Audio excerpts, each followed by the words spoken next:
he just gave me this look and he said, "Pia, are you sure you're not part of a cult?"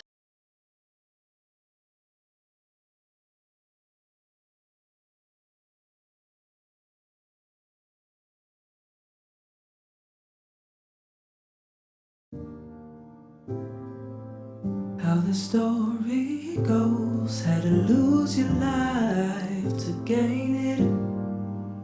Hi, everyone, and welcome to A More Sure Word. I'm Priscilla, and today I'm joined by the amazing Pia Hugo. Pia has spoken openly about spiritual abuse and domestic violence and the long process of rebuilding after both. Pia, thank you for trusting me with this conversation. Thank you so much, Priscilla, for having me. It's always such an honor and privilege because I never thought that I would be doing interviews like this. I don't think any one of us set out to expose, these false shepherds, these churches that we've come out of with a lot of hurt. And I guess it's a thing, you know, God's doing a thing. And I know not everyone is happy about, I guess, what they're calling this exposure movement, for lack of a better term. But as you and I were saying before this, before we both came on, I think it's very necessary because it does seem like God is cleaning house. And it's about time. Let me tell you, I'm a lot older than you, Priscilla, and I've been within these church systems for a while. And so I'm very happy to be able to unpack some of the things that I've been through for the sake of helping even one individual. Before we even started recording, Pia, I invited you to not only remember your story, but to help us walk through your story with you and return to it. That matters because some of us who are watching may still be living out our own confusing middle. And my hope is that Pia's story will help you recognize and name pieces of your own story. Pia, before we even talk about a ministry or movement, I want to know who was the young Pia? Who was Pia, 1985 before you even came to America? I wanna know what your story was before then, because you have a profound testimony. I want us to know who Pia was before she even came here. Okay, how much time do we have? Well, we got time. No, I'm I'm kidding. This part is actually something I talk about quite a bit because when I share my testimony, I go all the way back to when I was 5 years old, growing up in the Philippines. I do a lot of women's ministries, so I openly share that when I was 5 years old, I was raped by somebody that my family trusted. And here in the Philippines, it's not unusual to have like helpers, like a driver. It's not that we were wealthy, it's just we were, I guess, a typical middle class Filipino family. And I grew up in Manila, which is the capital. And I'm here right now in the Philippines, by the way. But I'm in the southern part of the Philippines where we have our ministries. But, I can talk about that later. So I grew up in the north. I grew up in Manila, where I was just a typical little girl enjoying life. I was the youngest of seven. And then my whole world was shattered when this man who was married to my nanny, my both my parents worked. So my nanny was like my second mom. And therefore, her husband, the driver, was like my second dad.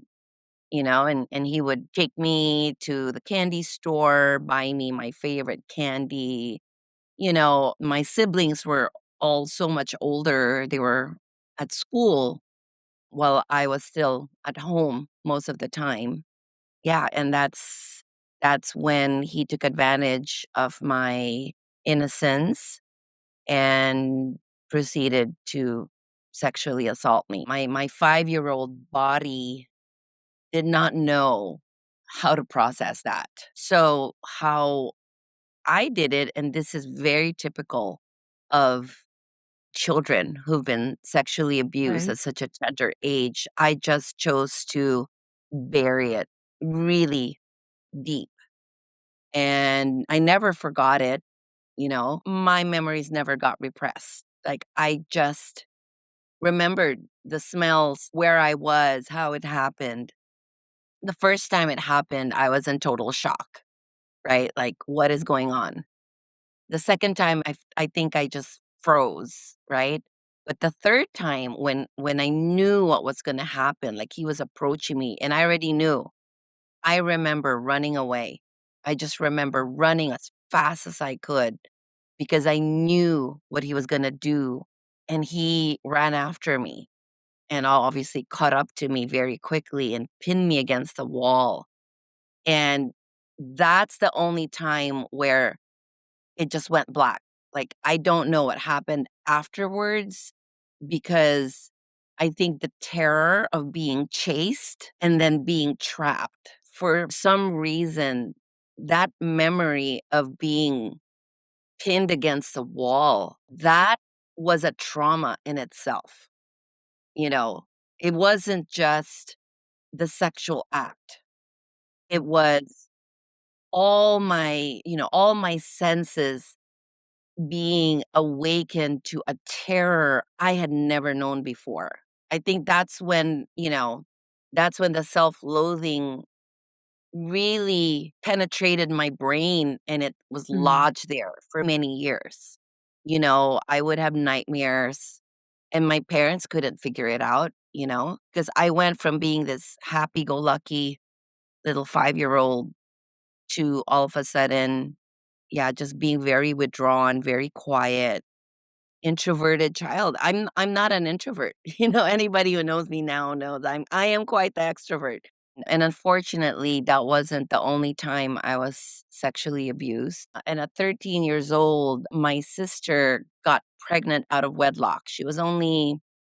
I think she was 19 years old. I was 13.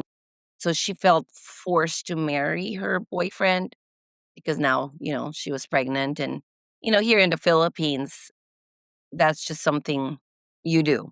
So my brother-in-law would come into my bedroom drunk, he was an alcoholic, and he would touch me inappropriately, and again, I just froze. Like, I didn't Mhm. know what to do. I pretended to be asleep.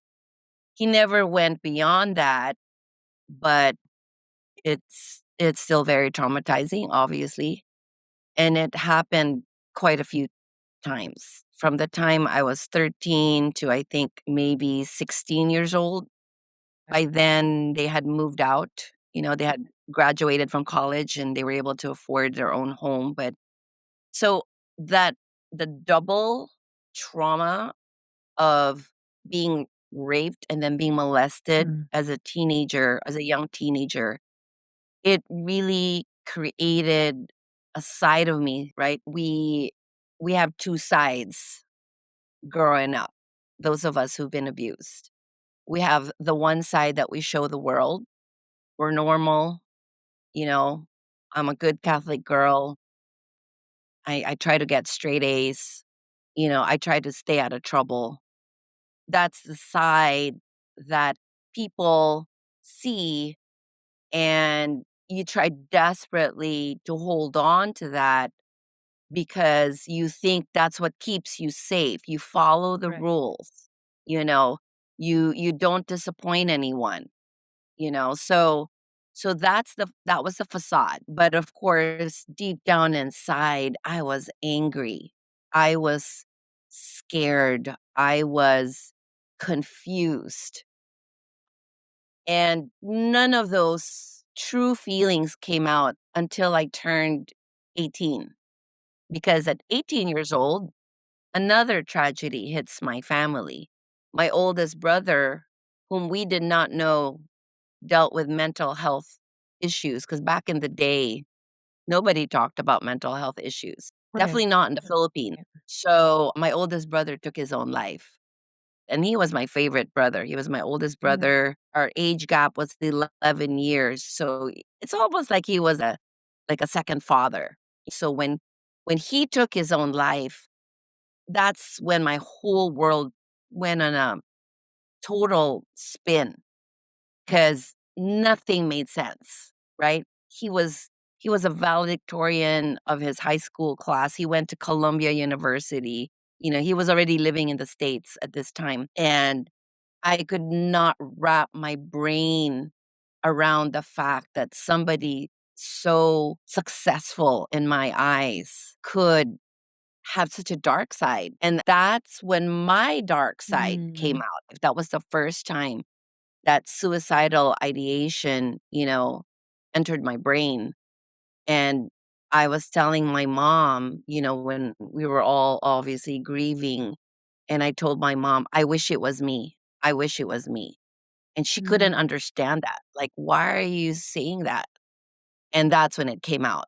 That's when I said, because when I was 5 years old, this happened. What was her reaction when you said that? Yeah. So she was already grieving, right? She had just lost her golden boy. Like, honestly, he was the one that we were all supposed to emulate. "Oh, be like your older brother. So smart," right? Like he was the golden child of the family. Right. So for him to take his own life, I don't think my parents even understood, what what was really going on. So I don't believe my mother had any grid or framework to understand what was happening to me.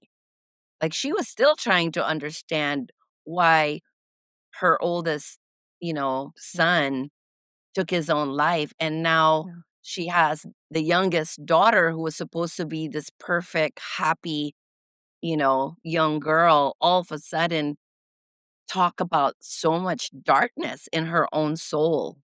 So, I just really feel like, had I been given the proper treatment, right? Had they let me see a counselor, had they even let me talk some more about it, I think that would have helped immensely, but I felt shut down. I'm sure she didn't mean to, but I saw how much anguish it cost her, and Right. I immediately felt like, "Oh, you know what? It's not a big deal."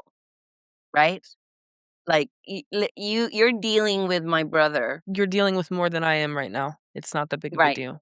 right. So his death is more important. Let's deal with that. Just forget about what I said, you know? And again, I quickly went back to my shell. I graduated high school, and I didn't even tell my closest friends that Mhm. my brother had taken his own life. Like, I didn't even know how to talk about that. I went back to school and pretended that I was okay. Now, this is where I go back to what you said in the very beginning, what you asked in the very beginning. So, what was your life before 1985, right? Yeah. Before I came to the US. So, it was a mixture is what is how I would answer that, right? Like, it wasn't totally awful. I came from a loving family, but it was very complicated, and it was, dysfunctional in many ways, like many, maybe most families are Right. really dysfunctional, we just don't really wanna look at hard truths sometimes. So, my parents at that point, when I got to college, decided, maybe it would be best for all of us, and, when I say all of us, that's my mom, my dad, and the 3 youngest children. All the others were married. Why don't the 5 of us go to the United States, immigrate, and just start afresh? So, that was me.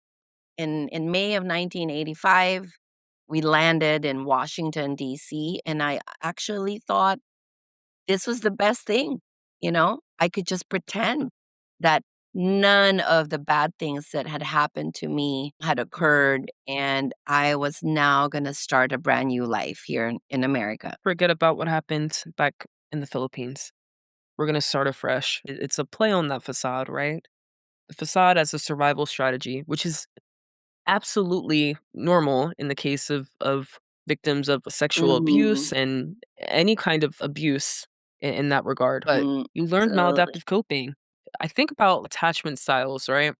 This perfect child label and this role that existed even before, maybe even before the trauma happened, right? It didn't allow younger Pia Mhm. to become the woman that she could become, flaws and all. That is exactly the facade I was going for, Mm, right? yeah, That was my way of adapting, and I wanted to continue that flawless, perfect facade because I learned very quickly that our society applauds the perfect, seemingly flawless people, not and the thing is, there's no such thing. There has no such never thing. been any Yeah. human being, save for Jesus, who was Mm, perfect. And right. yet we work so hard at that facade to hide so much ugliness, so much darkness, right? All Yeah. these negative emotions, fear, anxiety, depression, anger, rage, all of those were running through my veins. But I needed to learn, I guess, how to express those in a healthy way. And because I did not know how, I just decided to continue with the pretending. So at 19 years old, maybe just a few months into adjusting into life here in America, I already met my future husband. He would be my first boyfriend, my only real boyfriend. It was a whirlwind romance. He was 8.5 years my senior. Mm, Now I can call it for what it was. That's grooming. And somebody made a comment, "That's not grooming." So let me just explain to your that's audience. So grooming can happen even between a man and a woman with only 3 years age difference. Like, it has to do with the fact that one sees herself, and it's usually the woman who sees herself as inferior, who sees herself as somebody who has to be submissive, who has to be, the follower. And then the other person who's usually an older man with authority, right? Who knows what's what, like, "Oh, yeah, just follow me because you know nothing, so just follow my lead, let me guide you, let me mentor you." And that's exactly what happened, I didn't know anyone. I was lonely, I was still grieving over my brother. So, you were vulnerable. this I was very vulnerable, very, very naive. And this guy, he was Filipino American. He had grown up here in the States. So he was much older. He had, his own house. He already had a stable job. So in my eyes, Mhm. this is what I was looking for. This is stability. He comes in like a knight in shining armor, and now he is my stable ground. Mm. So we immediately get enmeshed, and I'm using that term deliberately. Pia, give me a timeline. Mhm. Talk to me a little bit more about what that looked like in the time frame. I came to the US in May. I met him in July. That was that 3 months, and all of a sudden, now we're dating. He's sending me flowers. He's courting my mother. That's very typical Filipino, by the way. Like, he'll come to the house, he'll bring flowers for my mother. She loves chocolates, so he'll bring her chocolates. I mean, he courted the whole family. And so, of course, my mom and dad, they're thinking, "Oh, what a nice guy. Here's somebody to take care of our daughter." Because mind you, they're adjusting. My mom and dad, they're adjusting to life in the US. Financially, we're not stable. December rolls around. It's Christmas. It's romantic. You've got the Christmas lights all around us. And he gets down on one knee and he proposes. And I remember hesitating, Priscilla. I do remember hesitating. I remember being panicked for a little bit, like, "What? Wait a minute, like, am I ready for this? This is marriage. Hold up." You know? I mean, it took me by surprise that he proposed that quickly. What did marriage look like for Pia? Tell me what that looked like to you. Tell me what your expectations were there. Yeah, that's an excellent question. So, I had watched my mother and father, right? They're married through the Catholic Church. They weren't allowed to use birth control back in the day, so Yeah. out comes 7 kids right away. I mean, my mom really lost herself for a long time. Later in life, she did start to, you know, find her voice again, but that comes much later. So, what did my mother model for me? She modeled submission, you know? It's part of the Filipino culture, it's part of the Catholic culture. She didn't even know how to balance her own bank account, so she was totally dependent on my father. You know, she worked. She did work, but she would always say, "Oh, I don't have, a head for finances." And I remember Priscilla telling myself, "Well, I'm not gonna be like that." So I majored in finance and economics. Thank God for that. That would save me later on. That's gonna come into my story later on. Mm. But I made sure that I would understand the world of finance. But at that moment, as a going back to your question, as a 20-year-old, because my birthday is in December, so I remember having a birthday, and then now it's Christmas. I am a very, very young 20-year-old, and I'm being proposed to. Let's not forget all the fairy tales, right? Princess looking and waiting for her Prince Charming. So for me, that was my understanding of what love is, you know? It's it's romance and it's chocolates and it's flowers. Well, he had given me that, you know? It's a nice little house on the prairie, you know? We didn't live in a prairie, but we did live in a nice little house, you know? I thought, "Okay, I guess this is what stability looks like." Yeah. But I really had no grid for that. Yeah, so I said yes. And by the following year, we were married. Hmm. The following year, Pia, so much to process there, right? And I want to get into what that dynamic looked like, right? You talk about enmeshment. You talk about the trauma that you've endured throughout your life. You're now entering a union with somebody who also has their own trauma. What did that look like that first year? Oh, Priscilla, that first year, I should have just run away. Very early on, I realized I had made a grave mistake. In February, remember, I said yes to my first boyfriend. February of 1986, he flew me to California to meet his family for the first time. So I met his mom, his dad, and his 2 sisters. He has 3 sisters, but, at that point, I had only met 2 sisters. And one of the sisters, her name is Suan, and Suan is married to a rather famous charismatic leader named Cheon, and I was smitten. They were very, very charismatic, like larger than life. Cheon was probably in his late 20s, but he was already a pastor. And Mm, he had this persona that was just like like Jesus, right? He talked about mm, Jesus, like, this is how he would talk, like, "Oh, you gotta know Jesus."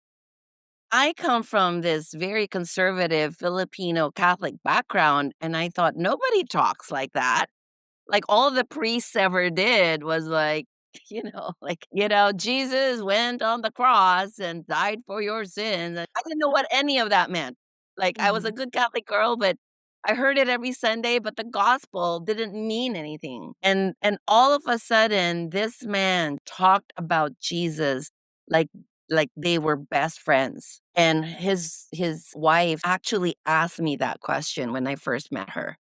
And she said, "Do you, Pia, know Jesus as your best friend?" And I realized, "No, I don't." "Well, do you want to?" And I desperately did, Priscilla. I'm like, "I wanna know Jesus like you guys know Jesus. Tell me more." So, not only was I meeting his biological family, right? My husband's biological family. Now I became part of this spiritual family. It was blended together. I couldn't separate the biological family with the spiritual family. They Mhm. came in a package. It was like a package deal. And truth be told, Priscilla, that spiritual aspect was what really drew me to my husband. It's like, Mm. "Oh, I didn't know that there was a side to my husband that maybe had not yet been revealed." I just assume, well, if this is your sister, then maybe you're more spiritual than I thought, because we had not really talked about spirituality before. Right. And so, yeah, so that's what happened to me, is that, I quickly became an on fire born again Christian. I left Mhm. my Catholic faith and I started going to these charismatic churches. And when we Mm. went back to, because remember, I'm still in college, right? So I Right. still I'm going to George Washington University, right, to finish my degree in economics. So when we went back over there to the East Coast, I was the one who told my husband by now, we need to find a good charismatic church. So, of course, we found a church where Che An was still affiliated with. It was a network of churches. They called themselves back in the day People of Destiny International. Now the name has changed. PDI. It's called, yeah, PDI. It's called Sovereign Grace Ministries. That question, what was my first year like? I'm going to say it like this: it was the best of times, it was the worst of times. It's because I got really close to Jesus like never before. I started reading the Bible every day, right? I started really falling in love with Jesus. Like, I would go to these Sunday services and they were not like Catholic mass. Right. The worship was alive. The preacher was like on fire. Like, I loved every aspect of being a charismatic. I got baptized in the Holy Spirit. I started speaking in tongues. So I was caught up in this whole world very Right. quickly. And so those were the best parts. At home, it was a different story. I realized that no, my husband had no interest in the Bible or in Mm. Jesus or in spirituality. He was a good pretender. He knew enough Christianese to maybe not be found out, but I knew the real story. Like, he was a very fleshly Christian, if you wanna put it that Right. way. He got mad over the smallest little things. I just think that it's quite interesting, right? Because it kind of mimics the same dynamic that we see with high control coercive environments, right? They love bomb us. Mhm. Love They bombing. Exactly. it sounds like in your interactions you start seeing cracks, right? Your husband's Yeah, not quite who he appears to be. yeah. Talk to me about that some more. I'm so glad you made that connection between my being groomed by my husband and being love bombed by my brother-in-law and sister-in-law and their church friends, because both of those were incredible forces that I could not resist as a young, 20-year-old.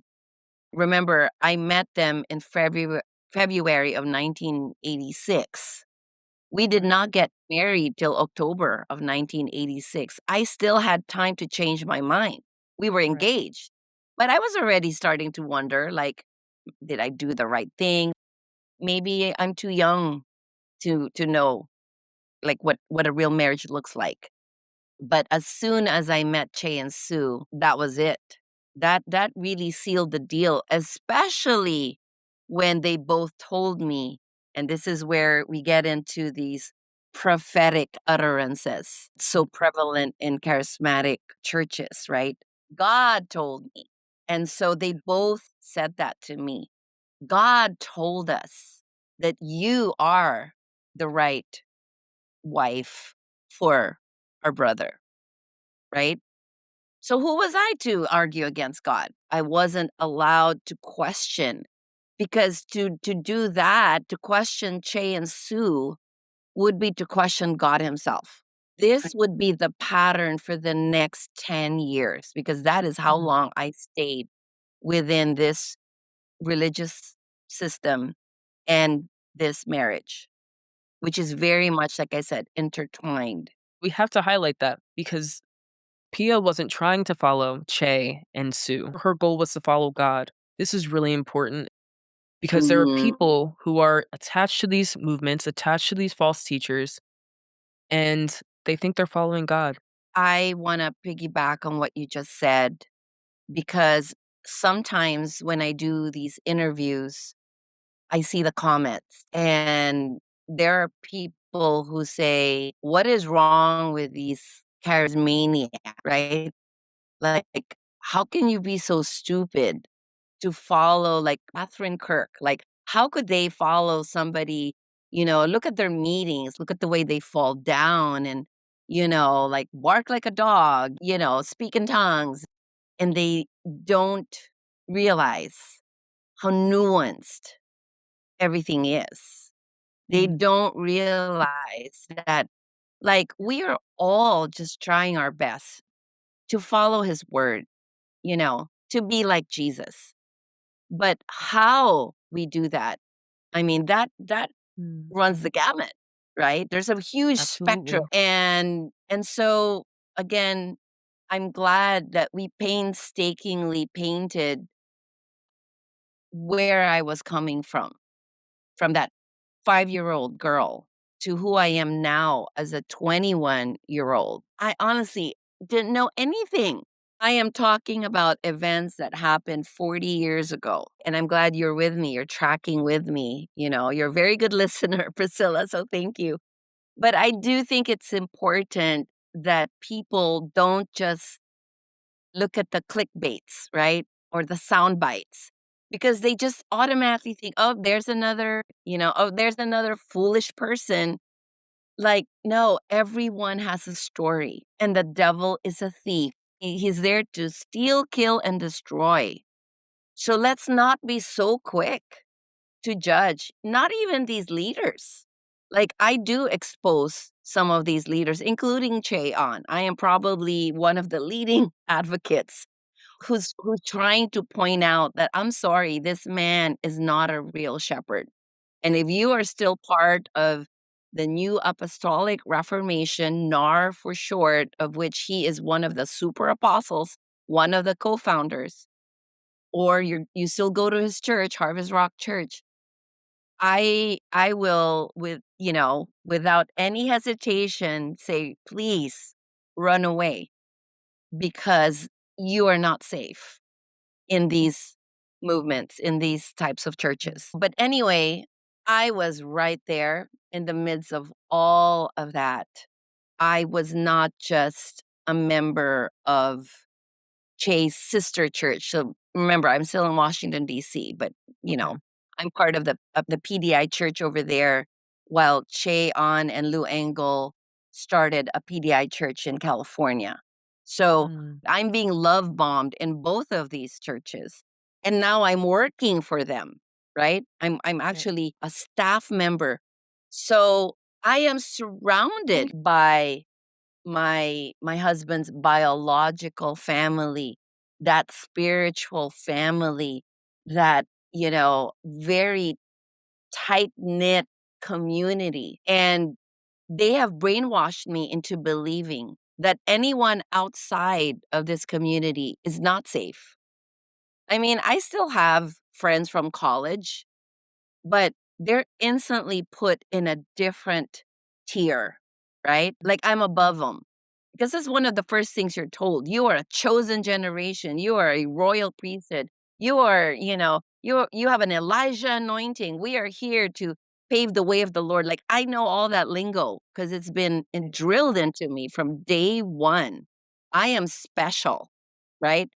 I have prophetic abilities that the normal Christian even, much less a non-believer, right? Like we are elite. Yeah. Remember that being holier than thou fits perfectly into my I gotta be perfect. So at Yeah. 5 years old, that was my MO. Like, I Mhm. gotta pretend that I'm perfect. I gotta pretend I've got it all together.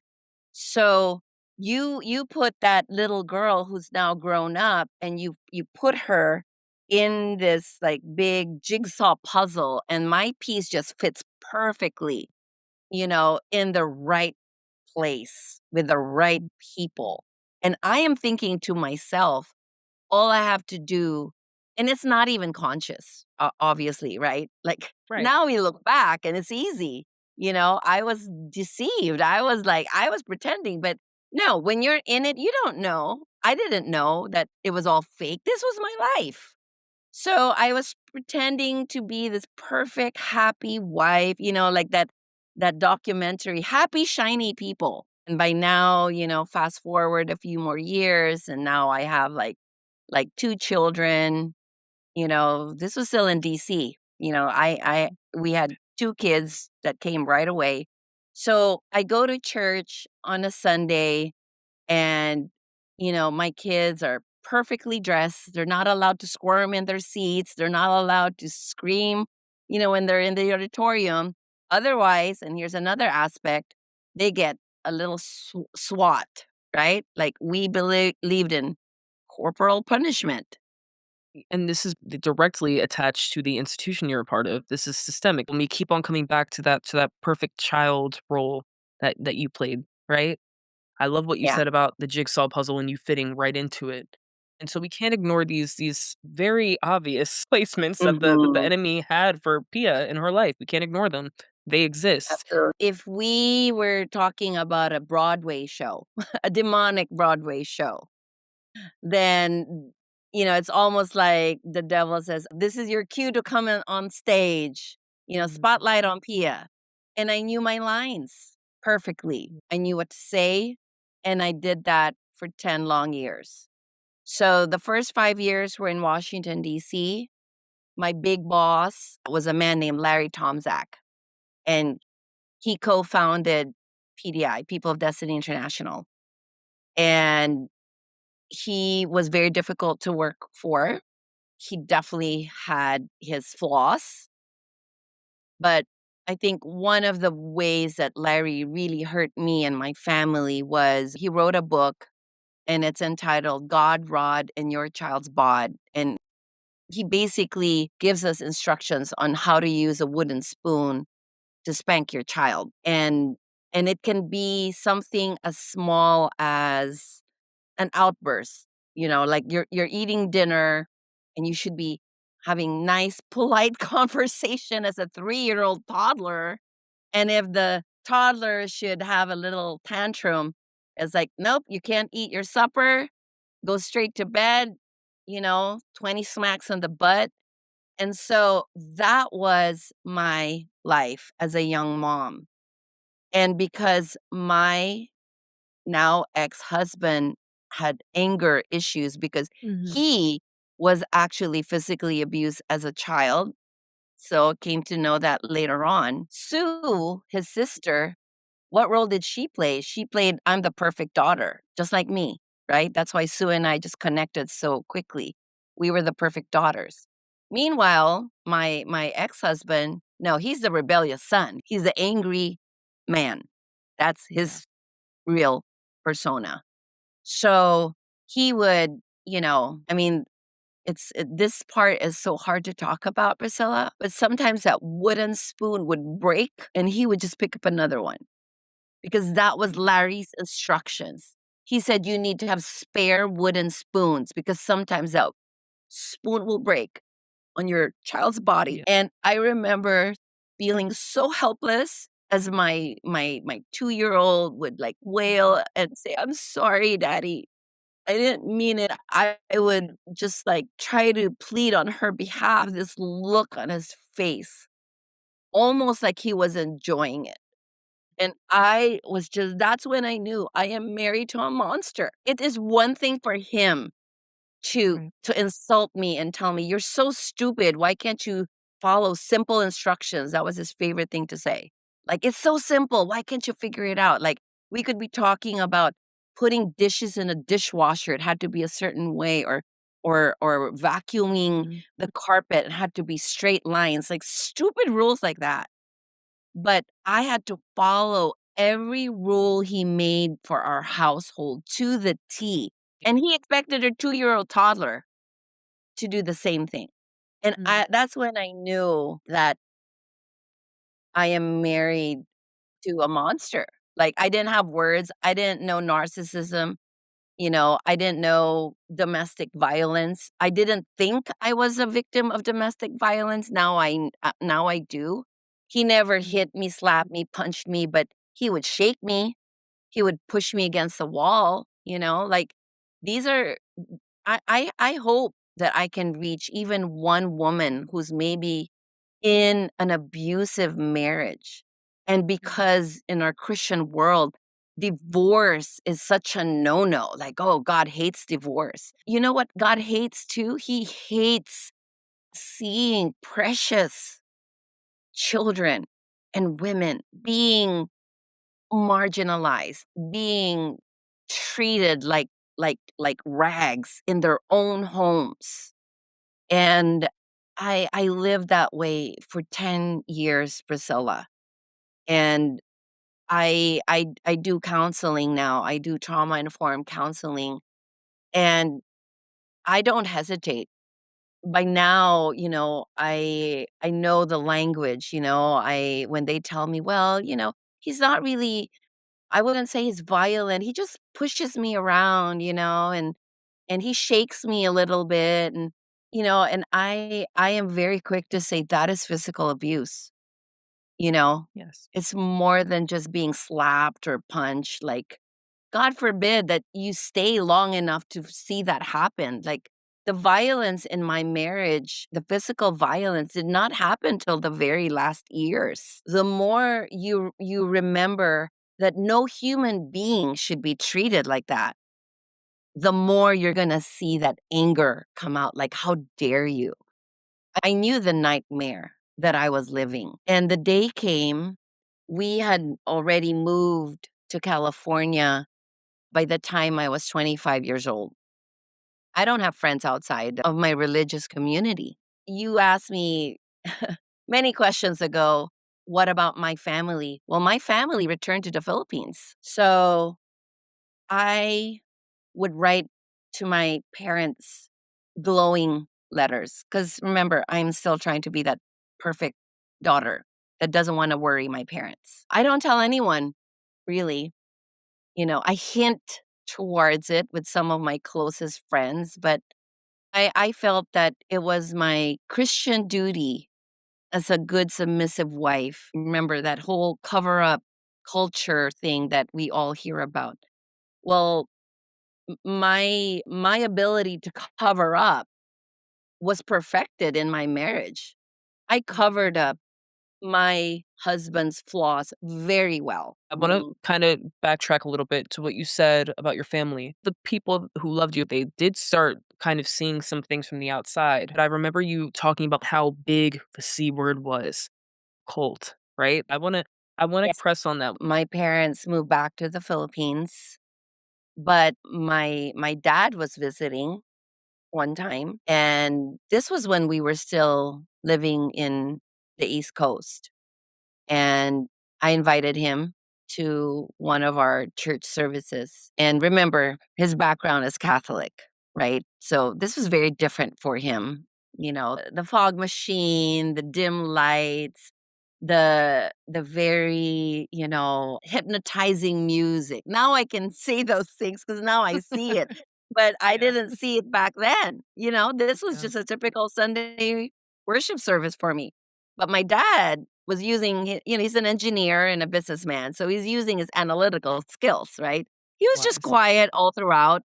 Everybody's standing with their arms, swaying back and forth, and he's just sitting there, just watching everything. And we go home, and I ask him, like, "So, Dad, what you think?" And he just gave me this look, and he said, "Pia, are you sure you're not part of a cult?" That was the first time anyone ever mentioned that word, cult. And I remember my response. I was offended. I could Mm. not hear a word of what my dad was saying because by then, my analytical, critical thinking skills were totally shut down. It was non existent. Mm. Fast forward, I am 25 years old. We moved to California to be part of Chase Church. My world for a while revolved around this imminent revival that we were Mm. all praying for, we were all waiting for. By 1994, this is when the Toronto blessing happened. And for those who are not charismatics, it was a big deal in the charismatic Yeah. world. The fires of the Toronto blessing, as they call it, spread all over the world very quickly. And it definitely hit my little church.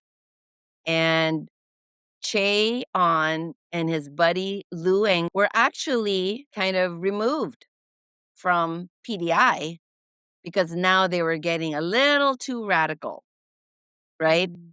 Our meetings had become wild. There were the barking dogs, there were the roaring lions, there were the shakings, there were the falling down, there were the healings and, healing. I put that in quotes because I don't know if any of them were confirmed or not, but people would go up there and talk about how they were healed and how they were delivered of demons. Like this became the norm. Right. And PDI was leaning the opposite way. They were becoming more Calvinistic, they were becoming less charismatic and becoming more evangelical. So there was a split. Cheon and Lou Engle had to start their own church, and they called it Harvest Rock Church. And they met up with a guy named C. Peter Wagner. He was a professor at Fuller Seminary, where Cheon went and got his doctorate. And so C. Peter Wagner was the theologian, Che was the apostle, and Lou Engle was the prophet. And these three men, in my opinion, I mean, other people might have, a different story depending on their geographic location at that moment. But Right. in 1994, from my knowledge, these three men were the main founders of what we now call NAR, the New Apostolic Reformation. This term was actually coined by C. Peter Wagner, and this NAR movement is obviously still very large. Thousands of churches are now part of NAR, Yeah. and it is still going strong as of today, as of 2026. Still deceiving many people today. I think about your marriage, your religious system, and like you talked about the enmeshment that goes into all of these things, right? You invested all this time and all this energy, your entire self worth, it is invested in this church. The perfect child facade that you had maintained since age 5 was, in a way, kind of weirdly like the currency that you'd spent your whole life investing, right? And leaving the Absolutely. system meant admitting Mhm. that that role had been a lie. This is what a lot of us experience when we are now confronted with the fact that, hey, I don't know. These miracles that I'm seeing, maybe they're true, maybe they're not. I'm not sure, but I know that there's abuse happening here. I know that something's not right. I know there's an abuse of power, and yet I've invested so much. I don't know if I can give any of this up because that means that I have to question the entire system. That means that I have to reflect on my faith. That means that I have to evaluate whether or not I'm even in the faith to begin with for some of us. Yes. Very, very difficult, but also a powerful thread, I think, that kind of is important to weave throughout your story. No, I'm glad you brought that up. It's like when you're investing in a company, you're one of the board of directors or you're the CEO and the founder, but your company Wow. is now obsolete. Like back in the day, let's think of Blockbuster. You had to borrow your videos, and very quickly, as soon as DVDs and then very soon, streaming came on, like who even has those bulky VHS tapes nowadays? So Blockbuster became obsolete, but some stores refused to close, right? Right. And they kept losing more and more and more and more money. So, in the same token, I think a person is only ready to accept that, yeah, like, I just need to give this all up when things get really, really bad. This is when everything was turned around for me. His loving kindness, just some loving. Don't you fall astray. I'll be there always to lead you back on track. You was on a path, on a road engulfed in flames. Loving kindness, come get this loving kindness.